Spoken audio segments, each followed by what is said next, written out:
आपण पाहत आहात BCCN न्यूज. महामहिम राष्ट्रपती द्रौपदी मुर्मू यांचे शेगावात स्वागत. हेलिपॅडवर राज्यपाल आचार्य देवव्रत यांनी पुष्पगुच्छ देऊन केले स्वागत.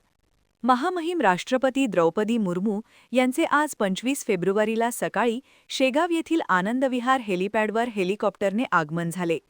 हेलिपॅडवर राष्ट्रपती द्रौपदी मुर्मू यांचे महाराष्ट्राचे राज्यपाल आचार्य देवव्रत यांनी पुष्पगुच्छ देऊन स्वागत केले. यावेळी केंद्रीय आरोग्य आणि कुटुंब कल्याण राज्यमंत्री प्रतापराव जाधव, केंद्रीय क्रीडा आणि युवा कल्याण राज्यमंत्री रक्षा खडसे, विभागीय आयुक्त डॉ. श्वेता सिंघल, विशेष पोलीस महानिरीक्षक रामनाथ पोखले, जिल्हाधिकारी डॉ. किरण पाटील, पोलीस अधीक्षक निलेश तांबे तसेच इतर मान्यवर उपस्थित होते.